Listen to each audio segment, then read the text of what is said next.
resistance inside the Trump administration. Hey, I asked the sheriffs, can you imagine this?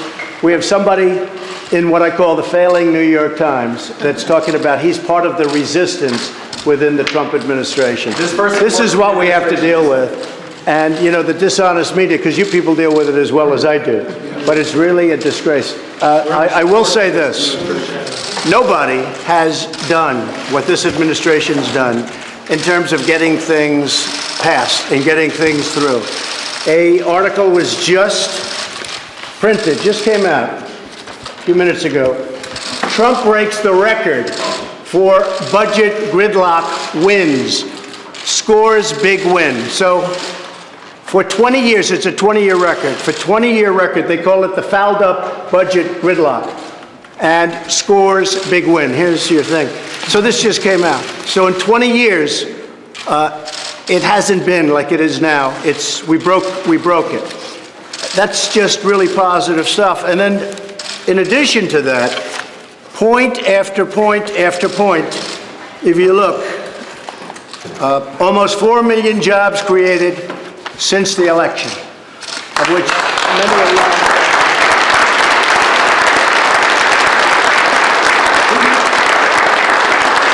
More Americans now employed than ever recorded in our history. So we have more people working today than at any point ever in our history.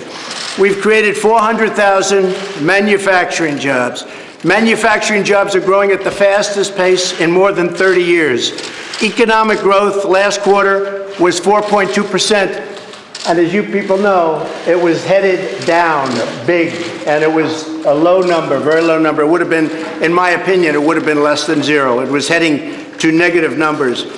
New employment claims recently hit think of that, the unemployment picture in the country is the best it's been in 49 years. African American unemployment lowest in the history of our country. Asian American unemployment lowest in the history of our country. Hispanic American unemployment lowest in the history of our country. I mean, I'm just looking at these, just point after point. Under my administration, veterans' unemployment reached its lowest in many, many years. Let's see, almost 3.9 million Americans have been lifted off food stamps just since my election.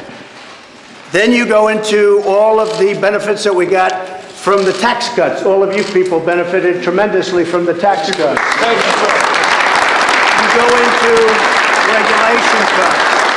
You go into right to try. Right to try is where you have the right, if a person's terminally ill, you have a right to go and try and see whether or not a drug that's not approved yet can be used and utilized. They didn't allow that.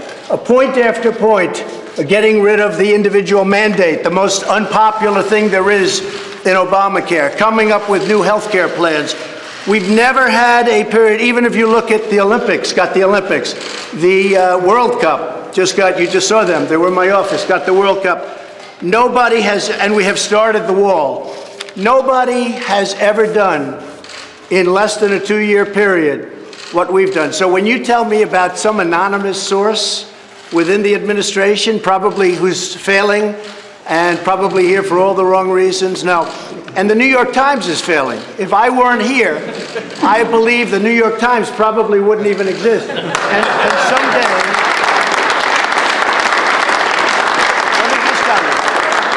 and someday when I'm not president, which hopefully will be in about 6.5 years from now, the New York Times and CNN and all of these phony media outlets will be out of business, folks. They'll be out of business because there'll be nothing to write and there'll be nothing of interest. So nobody has done what this administration has done. And I agree, it's different from an agenda, which is much different than ours, and it's certainly not your agenda, that I can tell you. Thank you. It's about open borders. It's about letting people flee into our country.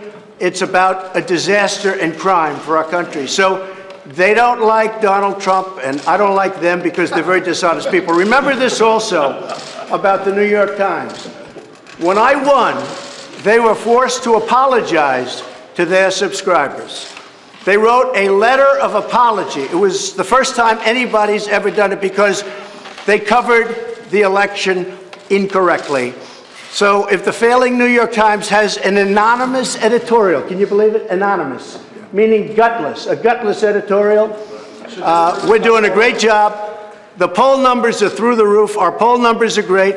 And guess what? Nobody is going to come close to beating me in 2020 because of what we've done. We've done more than anybody ever thought possible in, it's not even 2 years. So thank you very much. Appreciate it.